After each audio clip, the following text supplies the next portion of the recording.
Autonomous vehicles, where they experience the highs that AVs can go to in Who's Driving Now, this February on CNA. This is East Asia Tonight. Good evening, I'm Atelia Duets. Tonight's top stories. South Korea's stock market breaks 5,000 for the first time, powered by AI optimism, masking deeper economic headwinds. Now, a law governing artificial intelligence goes live in South Korea, the first country to enact comprehensive regulation on safety. But startups worry it could slow innovation. Cambodia repatriates dozens of South Koreans detained in its crackdown on scams, accused of swindling more than $330 million from hundreds of victims. And another hiccup in Japan's pivot back to atomic power. Operations at its largest nuclear plant suspended just hours after a restart due to a glitch. And Donald Trump spotlights his so-called Board of Peace at the World Economic Forum in Davos after retreating from the threat of force to acquire Greenland.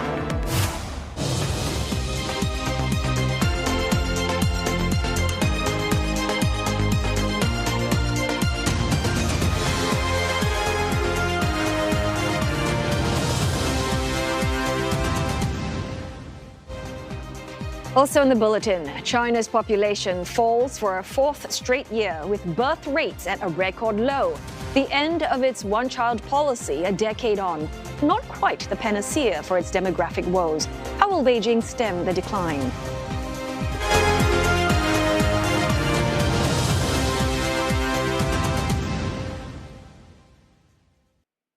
South Korea's benchmark KOSPI index surged past the 5,000 mark for the first time today, fueled by the AI boom and strong gains in chip makers and automakers. Well, let's go over to our business reporter, Roland Lim, for more. Roland? Thanks, Natalie. The KOSPI has capped another record session. Also helping to lift sentiment is President Lee Myung's KOSPI 5,000 initiative, and easing global risk lifted sentiment as well. Investors now wondering if the rally can hold above that symbolic level. The breach of the 5,000 mark also follows U.S. President Trump's backing away from his threats to slap new tariffs on European rivals, easing market volatility and extending a rally in Korea's world-beating index. The gauge has risen over 20% this month and 90% in the past 12 months alone, driven mainly by gains in AI-related stocks and as corporate governance reforms take hold.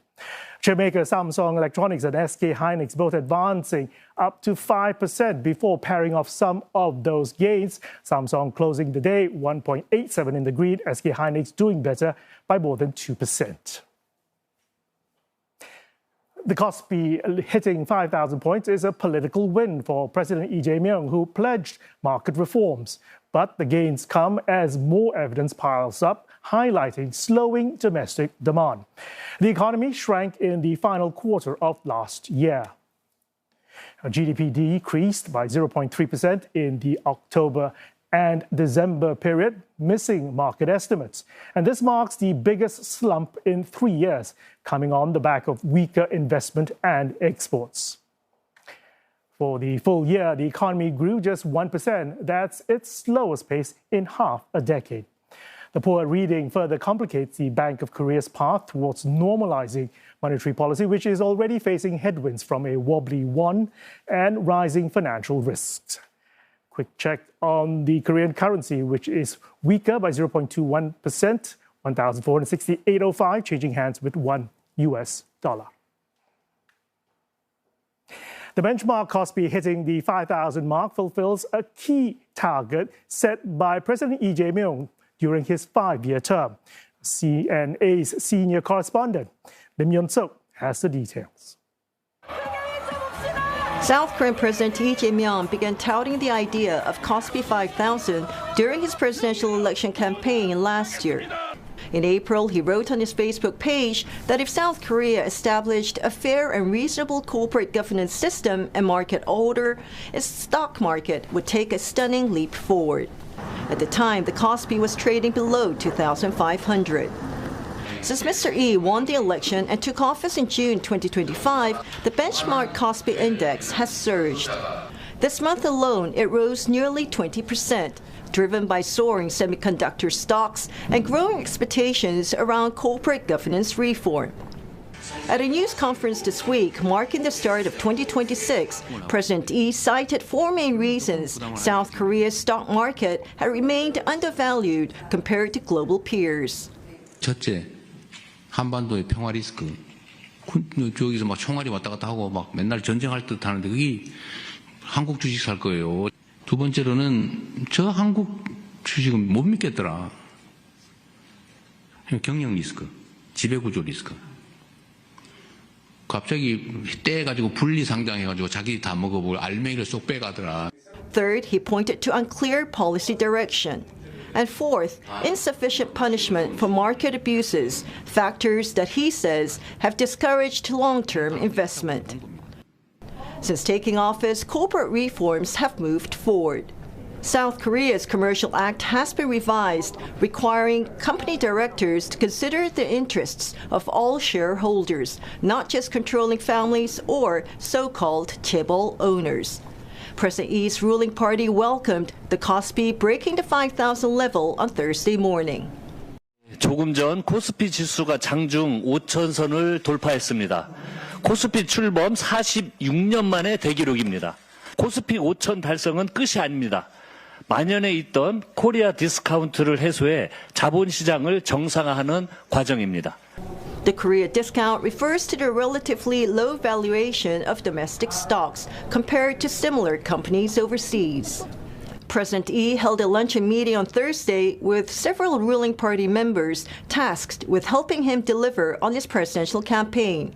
Reports say they agreed that efforts to strengthen the fundamental health of the capital market must continue. Myungs, CNA, Seoul. Well, in fact, South Korea has become the first country in the world to implement an artificial intelligence law. Now, it's aimed at ensuring proper safeguards when using the rapidly evolving technology. Well, for more on what this law does and why it matters, we are joined now by Grace Shin. Grace? Well, thanks, Otelia and Roland. In South Korea, the law is referred to as the AI Basic Act, a set of comprehensive guidelines adopted by the government requiring stakeholders to shoulder greater responsibility. And the law takes effect today. Unlike voluntary guidelines or sector-specific rules, this is a single national framework covering AI across the economy. It comes with a one-year grace period before full enforcement.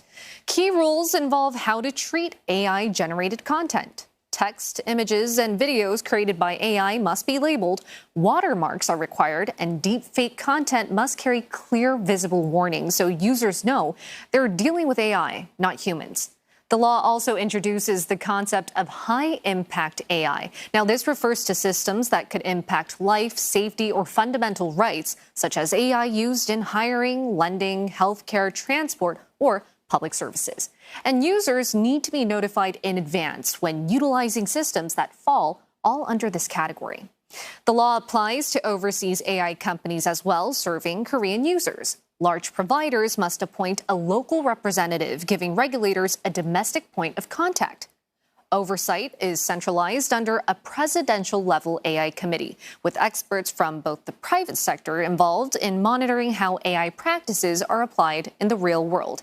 And officials stress the aim is not to curb innovation, but to set a basic framework as public concerns grow. There will also be penalties for violations, with fines of up to about $22,000. Now, globally, South Korea's approach sits between major models. The EU introduced its own AI law in 2024, but it postponed regulation to December next year. Its rules focuses on how AI is used, with strict bans and heavy fines, and China tightly controls data and content, while the U.S. relies mainly on guidance and not law. Well, we've got lots to unpack here. So I know South Korea, they apparently described as, the first country in the world to enact this AI law. But that can sound kind of confusing because the European Union, I believe they've also passed one. So, Grace, what is the real significance here? I think it really comes down to timing. The European Union passed the world's first AI law, as you mentioned, back in 2024. And it required companies to become more transparent by including disclosing what type of data they use to train AI and running safety checks before launching. but its toughest rules, especially regarding those around high-risk AI, that won't be fully in effect until late 2027. But South Korea is moving definitely faster. Its AI Basic Act is already in force, though there is that one-year transition period. The framework itself is live. So this isn't about Korea inventing AI regulations. It's more about being one of the first major economies to put a nationwide system into force. And that matters because Korea gets to test what works and what doesn't earlier than others. And there's also a strategic reason. As we all know, South Korea isn't the leading country when it comes to AI. We've seen bigger systems built by the U.S. and Chinese companies, but Seoul has made clear that it wants to become one of the top 3 players. Under the Lee Jae-myung administration, the government has set aside around $7.5 billion for budget in AI this year. That's about 3 times compared to the year before. And Korea really does have strengths, especially when it comes to hardware AI, whether it be chips, devices, and networks, which has really driven up the exports. So instead of racing to build the biggest models, Seoul is trying to shape the rules that allow and govern AI and how it's being used. And this law reflects that approach. The Science Ministry will handle day-to-day implementation, but overall oversight will be done by the Presidential AI Committee, which will allow regulation to become centralized and closely related and tied to industrial policy. So in short, Korea may not be leading on AI models just yet, but it's betting that moving first on the rules can still make it a leading player. But there are concerns. I mean, what are critics worried about? I mean, what's the government doing about this concern on the ground level? Definitely. I guess the biggest concern is uncertainty, especially since the definitions and key terms that are being used are considered very broad, especially for what counts as high-impact AI. Now, high-impact AI, as I mentioned before, include areas like hiring, loans, healthcare, biometric systems, and education. Now, if you use AI there, the user is expected to know what the risks are and know when AI is being used. But a lot of companies are having struggle as to whether they're also involved in creating high-impact AI systems, and especially startups without any legal team or advice. They don't know whether or not they can determine whether they're a part of high-risk AI. So the government is well aware of this, and that's why it's taken a more hands-on approach. Alongside the law taking effect today, it launched an AI Basic Act support desk in Seoul, mainly to help small firms and startups. So companies can get confidential legal and technical advice. And the government says that these Q&A sessions will mostly take a few days. And its plan is to publish common Q&As and hold briefings nationwide so it can be an example for other companies. And all this sits within a minimum 1-year grace period. And during that time, the government says it won't investigate or issue hefty fines except in extreme cases that cause definite harm or infringes rights. So industry reaction is cautiously positive, but the caveat here is that this type of support needs to last. If guidance stays vague or the desk fades away, uncertainty will definitely return. And as we all know, once regulations kick in, innovation might be hampered. So today is just the starting line. Whether this law protects people or mainly supports the industry will depend on how consistently it's enforced over the next year. Yeah, but for now, I think it sounds like South Korea is one of the leading players in the world. Thanks so very much for that, Grace. Really appreciate your insights there. Thank you. And I'll be back with more business news shortly. All right, looking forward to that as well, Roland. Well, time now to go for a short break, but coming up on East Asia Tonight, optimism from Nvidia's Jensen Huang lifts Asian tech stocks, sending SoftBank shares even higher. Plus, geopolitical tensions have brought back the Sell America trade, and we'll be unpacking what it is and why it matters.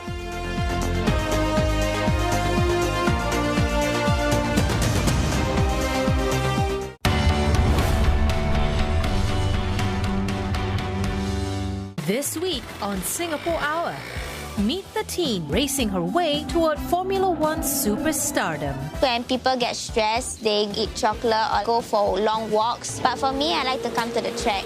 And the Singaporean cooking up change in Thailand. We hire underprivileged youths to give them a better future. I may be far from home, but everything that I do here is a part of home.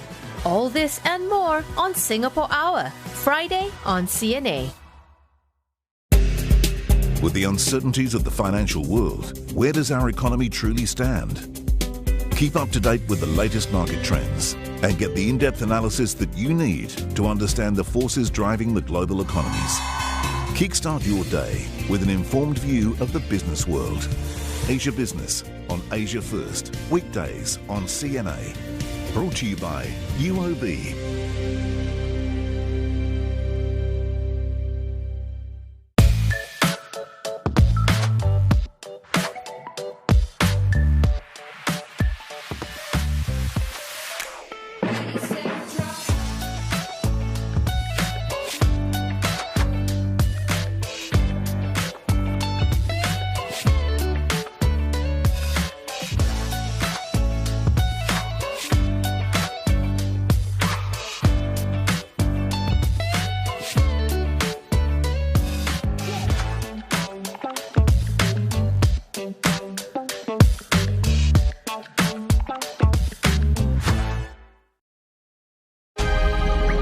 More than a millennium ago, legends spread of an island full of gold, the wealthiest in the region.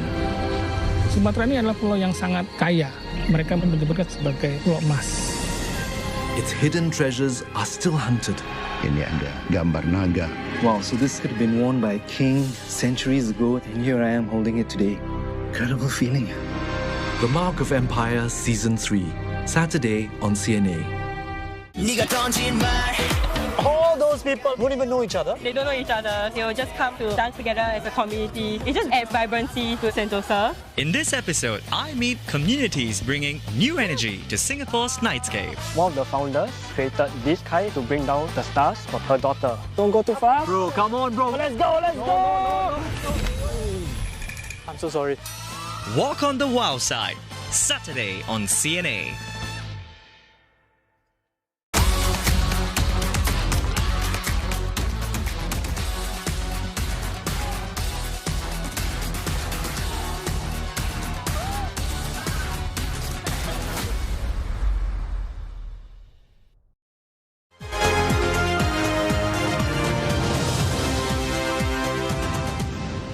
Hello again. Good to have your company on East Asia tonight. We've got Roland Lim back here again with even more business news. And East Asian markets apparently surging to record highs after President Trump eased those tariff threats against the EU over Greenland. Tell us more about that. Right, you are. I mean, we just talked about South Korea, Taiwan, bosses also hitting all-time highs fueled by the AI chip counters, as well as softer geopolitics. Tech-related stocks rallying after US President Trump softened his stance on EU tariff threats and ruled out seizing Greenland. And as Nvidia's chief struck an upbeat note at the World Economic Forum in Davos overnight. SoftBank leading the gains across Asian tech names, closing up 11%. Chip making and AI stocks also advancing, with a Japanese Nvidia supplier, Advantest, rising nearly 5%, while Tokyo Electron added 3.5%. Japanese chip equipment maker Disco also surging 17%. Taiwan shares also clinching record highs. The Taiwan weighted index ending the day up 1.6%, and TSMC closing up by 1.15%. Nvidia CEO Jensen Huang brushed off long-term concerns about AI replacing jobs. He said demand will increase for skilled vocational workers thanks to data center development, and they can soon take home six-figure salaries. This is the largest infrastructure build-out in human history. Yep. That's going to create a lot of jobs, and it's wonderful that the jobs are related to tradecraft. We're going to have plumbers and electricians and construction and steel workers and network technicians and people who install and fit out the equipment, and all of these jobs. We're going to, in the United States, we're seeing quite a significant boom in this area. Salaries have gone up, nearly doubled, and so we're talking about six-figure salaries for people who are building chip factories or computer factories or AI factories, and we have a great shortage in that. Mr. Huang was speaking at the World Economic Forum debut in Davos. He pushed back against skeptics who predict that the rise of AI will lead to widespread job losses. Some industry players have warned about a white-collar bloodbath that could wipe out about half of entry-level jobs. Those concerns gripping Hyundai Motor workers, their labor union has rejected the automaker's plans to deploy humanoid robots, warning that no robot will be allowed to enter production facilities without an agreement from the management. The union also slammed the automaker's decision to expand production in the U.S., leading to, quote, employment instability at 2 of its factories in South Korea. Earlier this month, Hyundai unveiled Atlas. That's a humanoid robot at the Consumer Electronics Show in Las Vegas. The automaker said it plans to deploy thousands of the Atlas robot throughout its factories from 2028 onwards. Hyundai shares up more than 70% since that early January announcement, and the firm overtook General Motors as the world's 4th most valuable car maker yesterday, as shares surged by 15%. But the union accuses Hyundai of seeking to boost profits by deploying robots to reduce the workforce. The stock closing down 3.7% despite a broad rally in the benchmark KOSPI hitting a record high. China's youth unemployment rate improving slightly in December. The figure for those aged between 16 and 24 years came in at 16.5%. That's down from 16.9% the previous month. It has been easing since August last year after a record number of graduates in that summer shot the jobless rate to its highest level since the data was first revised in 2023 to exclude students.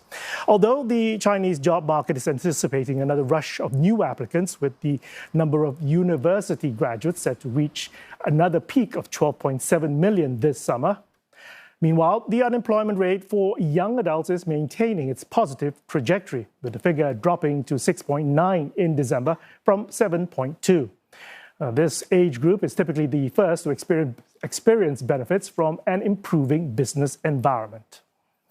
But the momentum is not carrying over to workers aged between 30 and 59 years.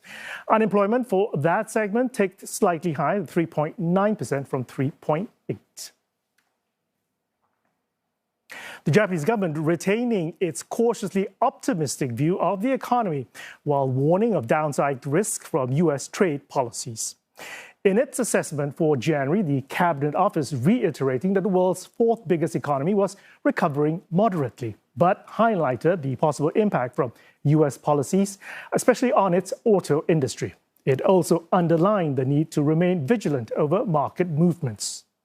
Those concerns reflecting in the latest trade numbers, with exports growth in the final month of 2025 missing forecasts. Total exports by value rose 5.1% on year in December. But shipments to the U.S. saw double digits decline, casting doubt over whether growth could be sustained in the coming months. The benchmark Nikkei 225 closing up 1.7%, slapping a 5-day slide. The stock market has been volatile this month, jumping last week on expectations of expanded stimulus. It pulled back this week on fiscal concerns after the Prime Minister pledged to suspend sales taxes on food and beverages for 2 years. A rebound in government bonds continuing for a second day. The recovery follows calls of calm from the finance minister, but the mood remains skittish. Trade is thin and investors are on the sidelines. Now, traders will be watching the Bank of Japan's policy decision tomorrow and any comments from the market from Bank Governor Kazuo Ueda, as well as an auction of 40-year notes next week. Policymakers are widely expected to stand pat on the rates when they meet tomorrow after hiking them to the highest in 3 decades last month. But some policymakers see scope to raise interest rates sooner to lend support to the weakening yen. Let's check in on the yen. It is currently weaker by 0.29%, 158.71 to the dollar. The currency has been weakening in recent weeks on expectations of greater fiscal stimulus. And tonight, a phrase you may be seeing or hearing again, the Sell America trade. I know it sounds kind of dramatic, but is it really? Well, Roland is here again to break it all down for us and simplify things. So first off, Roland, for those of us who don't play the stock market, what exactly does that phrase mean? Well, it's when investors do all three things at the same time. Sell U.S. stocks, sell U.S. government bonds, and sell U.S. dollar. Now, usually when stocks fall, money then flows to the bond market and to the dollar for safety. But where we've seen days in recent weeks, or in the past week alone, I should say, that the safety net actually didn't happen. I mean, it's unusual because bonds are usually a cushion for the equities market. So they act as shock absorbers for the stock. So when bonds are now being sold down, the yields go up. And that means that investors are demanding that the government pays them more interest to hold on to those bonds. And that eventually will filter down to businesses and then households. So that everything all at once feeling, well, that's actually a reflection or signaling a confidence problem with the U.S. economy rather than an economic one. Okay, can you elaborate a bit more on that, the confidence problem? What exactly does it mean? Well, it's because the U.S. is the number one economy. I mean, it's like the main financial anchor for the global economy. I mean, people have trillions of dollars invested in the stock market. The currency is also the most traded. So investors want the markets to be predictable. And when you see Trump making headlines where he's making enemies of his allies, putting pressure on them with tariffs, and then investors start to get a bit jittery, and that's what this is all about. And I recall that was in April 2025 as well, where there was that last Sell America scare. How different is it? Because back then, I think Trump tried to wage this tariff war with the rest of the world. Yeah, but this time it's also about politics. And case in point is actually the US-Europe clash over Greenland that we've reported on. So it's not just the tariffs alone. Yes, 2025, April, markets were rattled by the tariffs. But even then, investors had assumed that there would be some negotiated off-ramp for the tariffs. This time around, the markets or the market watchers are a little bit more worried because the trigger is that the alliances of all these friends for America, as well as the rules of the game, that seems to be changing somewhat because Trump doesn't play by the rules, right? And so it's no longer about the maths of the trade alone. So and the fact that because tariffs now are becoming the norm and it is the preferred negotiation tool for the Trump administration. Seems like it, but if we follow the money, where is it going then? Right. Yeah. So gold has been the standard. I mean, today fresh record highs, $4,800 per ounce. Goldman Sachs just came out to report saying $5,400 per ounce by the end of this year. And it also used to be that a lot of investors would then diversify and put it into Japanese government bonds. But it's also no longer a safe haven bet. The Japanese yen is historically weak against the dollar. And also its longer-term yield, 40-year yields for Japanese government debt is now at 4%. That's its highest level for a long time. So that's just part of the broader global bond market shocks. And of course, that is tied to the fact that Prime Minister Takaichi just called for snap elections in Japan.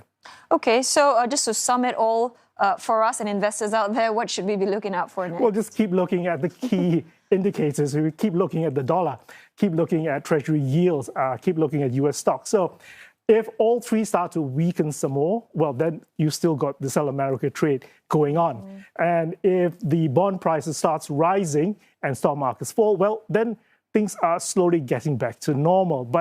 And also, I should say, if you see gold prices still keep going up, that means that investors really are still jittery. Oh, thanks for the one-on-one. Really appreciate the simplicity of it all when the explanation comes from you. All right, on that note, we are going to go for another break now. But coming up on East Asia Tonight, a look back on the latest data showing record low birth rates in China. Why are Beijing's measures to counter its population decline not working? And how can China overcome its demographic crisis? Well, an expert will be joining us to share her insights.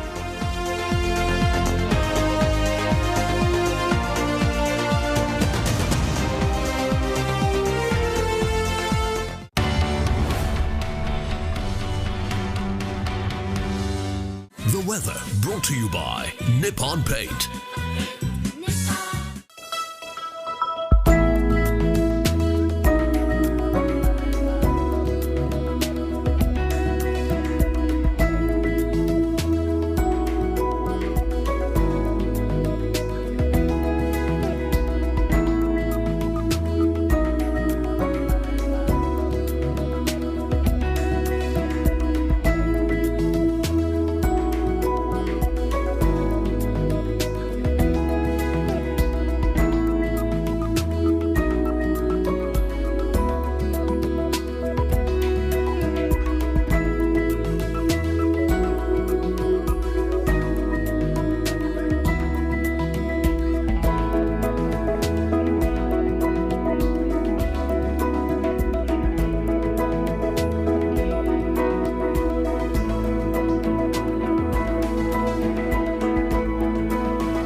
Washable, anti-mold, durable, strong coverage. Nippon Paint Odorless, Singapore's most popular paint brand. We're in a chaotic moment. Midnight later tonight here in Thailand, it's too little too late. And I asked whether there's a political element to it. Nobody can exactly tell you why. Look, things are never perfect when you're engaged in politics. Each one doing what each one wants. So what's the United Nations doing amidst this world of supreme chaos? We're pushing for answers every night on Asia Tonight.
This is East Asia Tonight, and here are the headlines we're following.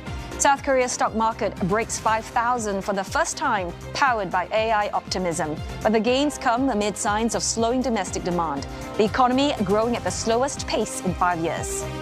South Korea becomes the first nation to enact comprehensive regulations on artificial intelligence, but startups worry the law could slow innovation. Cambodia repatriates dozens of South Koreans detained in its crackdown on scams, accused of swindling more than $330 million from hundreds of victims. Seoul has issued arrest warrants for all 73 suspects who will be held in custody by investigators immediately upon arrival. Those being repatriated include fugitives accused of sex crimes against minors, as well as gang members accused of holding South Korean victims at scam compounds in Cambodia for ransom. The Southeast Asian nation has detained some 260 South Koreans in recent months, following raids on at least 7 compounds. Cambodia has repatriated 130 South Korean scam suspects since October, with about 60 still being held in the country. Seoul previously estimated that about 1,000 of its nationals are working in scam centers in Cambodia, some believed to be doing so against their will. Public outrage in South Korea intensified after the death of a student in October who was reportedly forced to work at a Cambodian scam compound. Seoul has pledged to continue cracking down on scam crimes targeting South Koreans. Tokyo Electric Power Company says that it will shut down its nuclear power plant in central Japan hours after restarting operations for the first time since the 2011 Fukushima disaster. Well, the firm says the restart process at the plant was suspended due to an electrical glitch linked to control rods used to safely start and shut reactors. It did not say when the reactor could be restarted.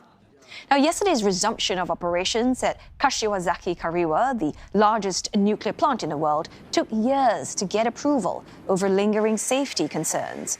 Its restart is seen as a key step in Japan's nuclear energy revival to reduce fossil fuel dependence and to meet growing energy needs.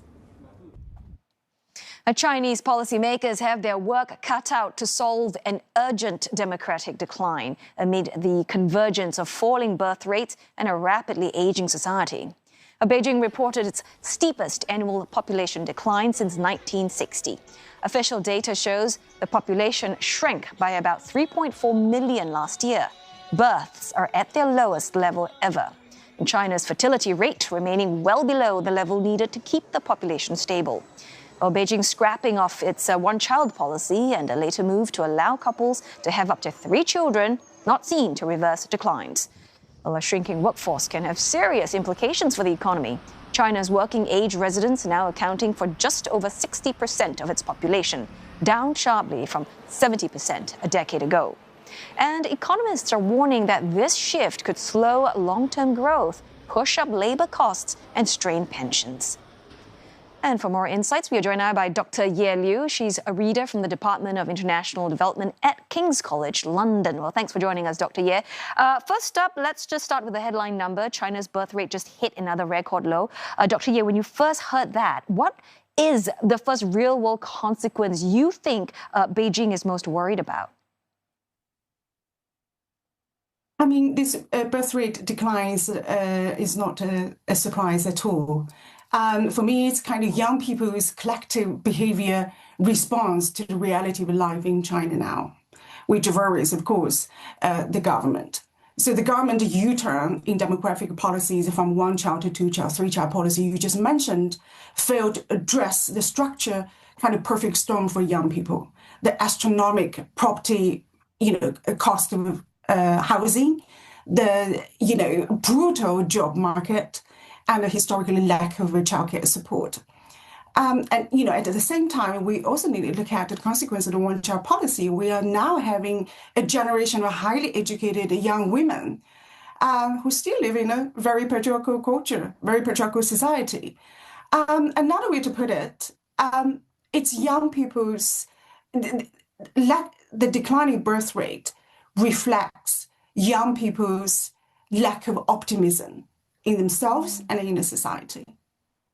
Yeah, and this lack of optimism, and having this population decline 4 straight years now, what do you see as the biggest economic consequence based on this? So this economic consequence is another sign of the optimism coin I mentioned earlier. So the long term and medium term, we're looking at a kind of a massive hit to domestic consumption, fewer babies, less spending on housing and education and other aspects of what we call a cradle economy. And when we have more and more older people tend to spend less and save more for the rainy days. For the long term, and your statistic already showed China's shrinking prime labor force is very worrying for the government. Right. At the same time, by 2050, China's pensioners will double. We're not just talking about fewer hands on the assembly lines, fewer hands in the factories. We're actually talking about losing the engine of innovation, losing the engine of the young generation, which really affect current government's plan for innovation nation. So we've seen Beijing rolling out cash, childcare support, tax breaks, not very different from what Japan and South Korea have done, but, they also with limited success. So, Dr. Ye, what makes it even harder for China to try and move the needle? So the first, the range of, factors I mentioned earlier, such as property, market, living cost, the female labor force participation rate, a range of issues. But also we need to look at statistics. So we're looking at an imbalance in terms of age structure. Another way to put it, imbalance of gender imbalance for the primary, what we call the marriage age cohorts. It's a consequence, of course, of the one-child policy. So if we look at those between 24 to 35, there is an excessive of around 12 million of men. It's not just about a lopsided math problem. It's actually about, the divergent shift in gender attitudes. Young men still have this long-held kind of well-worn belief in well-worn paths of adulthood, marriage, and family formation. At the same time, young women have a very different view. Young women do not consider marriage as a necessary life, milestone. How to convince, young people to get married is also that is a very tricky thing to do indeed, as you've said. But I just want to pick up just a quick one here about some analysts. You're saying that immigration could actually help plug the gap, but it is still a very sensitive issue. Do you see any scenario where China can possibly genuinely open the door to larger scale immigration? In the future, I do believe immigration is a really attractive policy change. So, in fact, there are some pockets of,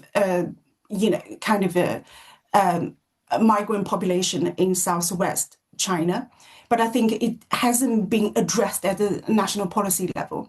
So I think in the long term, China will adopt immigration policies like Taiwan, like Japan, to attract more, young workers in China. All right, many thanks for helping us unpack the demographics crisis in China. Dr. Ye Liu there, a reader from the Department of International Development at King's College London. Coming up next on East Asia tonight, Donald Trump unveils the charter for his so-called Board of Peace, amid concerns over the level of power the American leader will wield over the new body.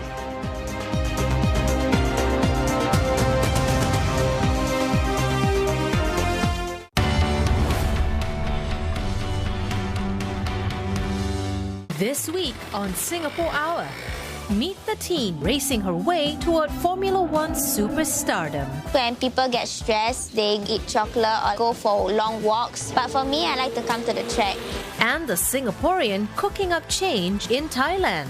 We hire underprivileged youths to give them a better future. I may be far from home, but everything that I do here is a part of home. All this and more on Singapore Hour, Friday on CNA. The CNA Summit 2026. Today's leaders face converging pressures, shifting geopolitics and capital flows, digital and AI acceleration, and rising calls for inclusive growth.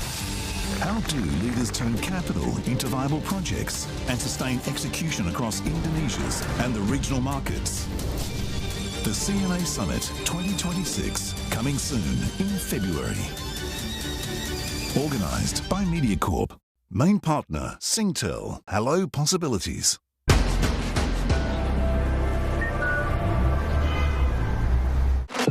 When deep ocean currents and hot mountain springs meet the scorch of fire and the relentless sun, an ancient alchemy awakens.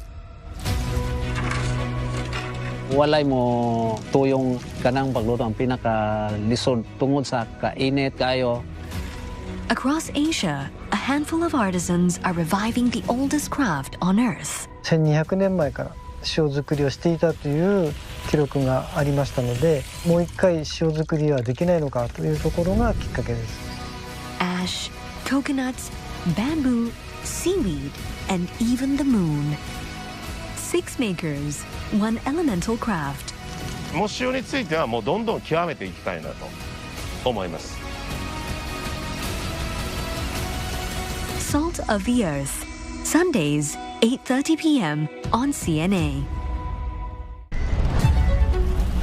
Do you see that projectile motion? It's like a flamethrower, right? Boom, you're throwing it to the sofa and it's on fire now. There were 1,051 residential fires in Singapore in 2025.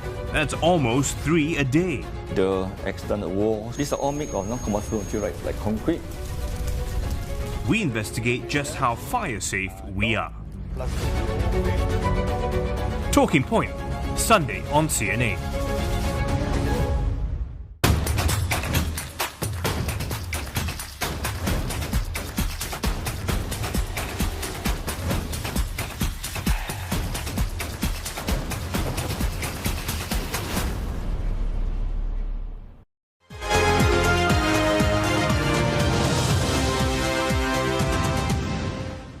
U.S. President Donald Trump has unveiled the charter of his so-called Board of Peace. And you're looking at live pictures from Davos. Leaders of nations that have joined the board are adding their signatures to the charter. Some 35 countries, including Israel, Saudi Arabia and Indonesia, have agreed to join the board. The U.S. president serves as chairman of the founding executive council, with members including former British Prime Minister Tony Blair. France has declined to join, the United Kingdom holding off on its membership, citing Russian involvement as a reason for not signing the charter. China has not yet said if it will join. Mr. Trump said previously that countries wishing to become permanent members instead of just serving a 3-year term must contribute $1 billion each. Russian President Vladimir Putin has not confirmed his country's involvement, as mentioned, despite Mr. Trump's claiming that Moscow had accepted his invitation. All this ahead of a meeting between the U.S. president and Ukraine's Volodymyr Zelensky taking place in the next hour. Tensions over the U.S. push to claim Greenland easing after Mr. Trump called off planned tariffs on European allies and unveiled what he called a framework of a future deal over the territory. The American president had earlier ruled out the use of force over Greenland. Mr. Trump first announced the deal on Truth Social following talks with the NATO chief Mark Rutte. He said that additional discussions are being held on the Golden Dome missile defense shield in relation to Greenland. Mr. Rutte told Fox News their talks on the framework did not touch on whether Greenland would still be under the Kingdom of Denmark. No details of the deal were revealed. Now, the New York Times reports it is a compromise deal where Denmark would give the U.S. sovereignty over small pockets of Greenland where the U.S. could build military bases. The NATO spokesperson, however, says Mr. Rutte did not propose any compromise to sovereignty during his meeting with Mr. Trump. NATO says the U.S. will hold talks with Denmark and Greenland to ensure Russia and China never gain a foothold. President Trump continues to press for the U.S. to own Greenland. I'm seeking immediate negotiations to once again discuss the acquisition of Greenland by the United States, just as we have acquired many other territories throughout our history, as many of the European nations have. They've acquired. There's nothing wrong with it. Mr. Trump's desire to control Greenland is predicated on the idea that China and Russia already pose a danger to the territory. But Beijing says this so-called China threat is unfounded and should not be used as a pretext for, quote, pursuing selfish interests. Ross Cullen files this report for CNA from Greenland's capital, Nuuk. The US President Donald Trump says that the area around Greenland, so the Labrador Sea and the Norwegian Sea and the North Atlantic Ocean, the US leader says that area is covered in Russian and Chinese ships.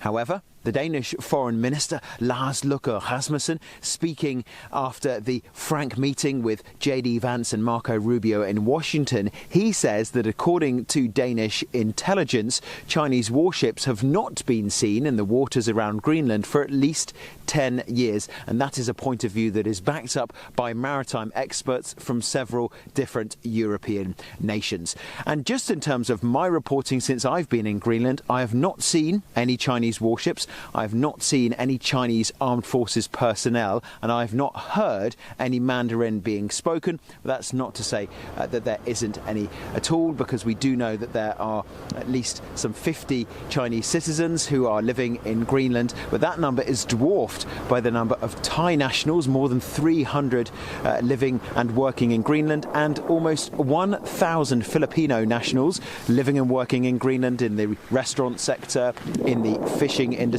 and in the health sector as well.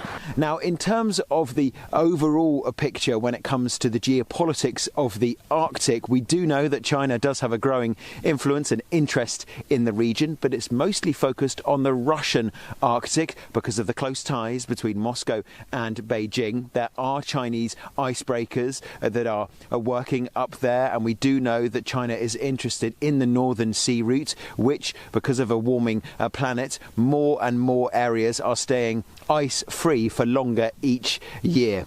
However, the Chinese Foreign Ministry does also say that in terms of the Arctic, it should be an area for collective responsibility, it should be an area for international cooperation, and it should not be an arena where countries pursue their own private interests, which is what it accuses the US of doing with Greenland. For CNA, I'm Ross Cullen in Nuuk, Greenland. Mr. Trump's lengthy speech at the World Economic Forum on Wednesday lashed out at other world leaders and touted America's strength. Here's a look at everything and everyone he targeted. Canada gets a lot of freebies from us, by the way. They should be grateful also, but they're not. I watched your Prime Minister yesterday. He wasn't so grateful. But they should be grateful to us. Canada lives because of the United States. Remember that, Mark, the next time you make your statements. More recently, great powers have begun using economic integration as weapons. Tariffs as leverage, financial infrastructure as coercion, supply chains as vulnerabilities to be exploited. We never asked for anything, and we never got anything. We probably won't get anything unless I decide to use excessive strength and force, where we would be, frankly, unstoppable. But I won't do that. Okay? Now everyone's saying, oh, good. We do believe that we need more growth, we need more stability in this world. But we do prefer respect to bullies, we do prefer science to plotism, and we do prefer rule of law to brutality. So other presidents have spent, whether foolishly or not, trillions and trillions of dollars on NATO and gotten absolutely nothing in return. We've never asked for anything. It's always a one-way street. Now they want us to help them with Ukraine. And we say we're going to. Geopolitical shocks can and must serve as an opportunity for Europe. And in my view, the seismic change we are going through today is an opportunity, in fact, a necessity, to build a new form of European independence. There are windmills all over Europe. There are windmills all over the place. And they are losers. One thing I've noticed is that the more windmills a country has, the more money that country loses and the worse that country is doing. It seems that every day we're reminded that we live in an era of great power rivalry, that the rules-based order is fading, that the strong can do what they can and the weak must suffer what they must. And the fact is, no nation or group of nations is in any position to be able to secure Greenland other than the United States. We're a great power, much greater than people even understand. I think they found that out 2 weeks ago in Venezuela. Well, earlier, my colleague Grace Shin spoke with Barrett Bingley, Asia Regional Director at the Asia Pacific Foundation of Canada, and they discussed the biggest opportunities and emerging risks from this evolving geopolitical landscape. They're all going together in terms of both the risks and opportunities. They wouldn't be the opportunities they are if there wasn't kind of revealed substantial risk around each of those things right now. Certainly, Canada is pursuing the opportunity on the trade side with the sidelining of the WTO. Canada is going for as many bilaterals and plurilateral deals, really as Canada's negotiators and as other countries' negotiators can manage. Hence, we have deals underway with ASEAN, with Thailand, with Philippines. The Indonesia deal needs to be ratified. So there's a lot of upside there. And I'd point out that Singapore in September 2025 was also a leader in this with the Future Investment and Trade, the FIT partnership that was announced with New Zealand, UAE, and others. That's a very much a type of variable geometry deal. And also in defense and security, as you mentioned, there are going to be areas where middle powers align with each other and even align with other great powers. There is a tremendous amount of industrial strategy to be done inside defense and security. And I think this is something you'll see a lot more activity on at the ministerial level, but also at the company level, right? Companies need to be aligning themselves with these opportunities and how if they're a company headquartered in a middle power, how their governments are reacting and making sure that they're their geopolitical opportunity and risk teams are on top of these changes. What should Asian companies be doing or preparing over the next few years when it comes to game plan as a middle power in this changing global power shift? Well, I think in terms of preparation, Asian companies need to build up that muscle around geopolitical opportunity and risk. And I'd like to emphasize the idea of opportunity. This is not all downside. And one of the things that you have to point out is there's going to be tremendous amount of spending on defense by Asian allies, by NATO countries, et cetera. And what, as a company, do you have a dual use strategy? Right? If you're notionally a civilian goods and services company, what can you offer the defense and security sector? Right? In the Singaporean terms, is your company attending the upcoming Singapore Air Show or not? And if you're not, then why not? Right? So you have to build that geopolitical assessment muscle. And I think the second thing you have to recognize that Asian companies need to recognize is this concept, which is really pioneered by the Western multinationals, of sort of a global company that doesn't have a national identity. Well, this is gone. We've left this behind now. Large companies are going to be identified with their countries, and they might as well embrace that now. And if they don't, they're going to run into all sorts of challenges. And I think that here in Singapore, the current case with Manus and their attempted buyout by Meta, and that potentially being blocked by the PRC, is an example of that right here. So companies need to recognize they're going to have to lean into nationalism as part of taking advantage of this move towards a more geopolitically fraught world. And that wraps up Thursday's edition of East Asia Tonight. Don't forget your headlines anytime at cna.asia. Thanks for watching.